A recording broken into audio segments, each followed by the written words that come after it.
आर्थिक स्थिति।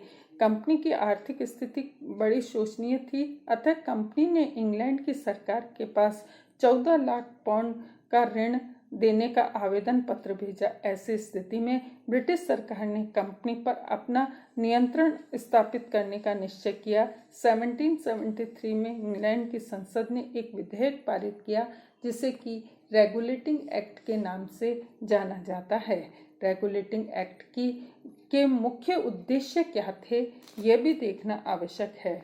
पहला उद्देश्य है भारत में स्थित ब्रिटिश ईस्ट इंडिया कंपनी पर सरकार के नियंत्रण और अधिकार को स्थापित करना, कंपनी के संचालक मंडल के गठन में कुछ परिवर्तन करना, कंपनी में व्याप्त भ्रष्टाचार को दूर करने के लिए ब्रिटिश सरकार द्वारा हस्तक्षेप करना।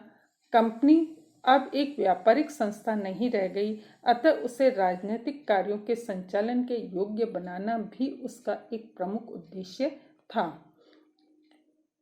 कंपनी के कार्यों की जांच पड़ताल समिति ने भी कंपनी के कार्यों में आवश्यक सुधार पर बल दिया। रेगुलेटिंग एक्ट की कुछ प्रमुख धाराएं थी जो इस प्रकार है। पहला है, कंपनी के संचालकों के चुनाव में वे ही हिस्सेदारी ले सकते हैं जिनके पास चुनाव तिथि से 1 वर्ष पूर्व 1000 पाउंड के शेयर्स हों। दूसरा, 3000 पाउंड के शेयर वालों को 2 मत, 6000 पाउंड के शेयर धारकों को 3 मत तथा 10,000 पाउंड के शेयर धारकों को 4 मत देने का अधिकार था। कोर्ट ऑफ डायरेक्टर की अवधि 4 वर्ष निश्चित कर दी गई।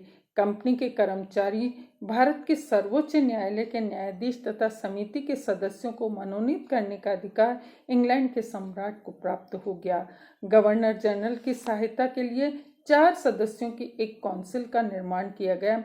इस काउंसिल की अवधि 5 वर्ष रखी गई तथा यह निश्चय किया गया कि काउंसिल के निर्णय बहुमत के आधार पर होंगे। गवर्नर जनरल केवल उसी समय निर्णयात्मक मत दे सकेगा जबकि परिषद के सदस्यों के मत बराबर संख्या में विभाजित हो जाएंगे।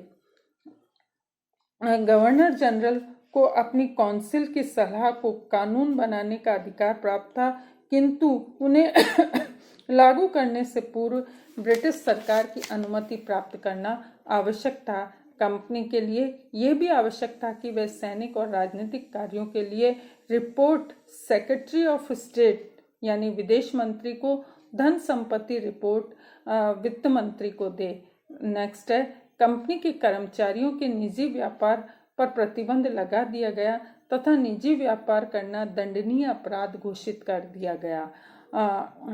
इसके अलावा कंपनी के उपहार भेंट आदि लेने पर भी एक कंपनी के कर्मचारी इसको प्रतिबंधित कर दिया गया।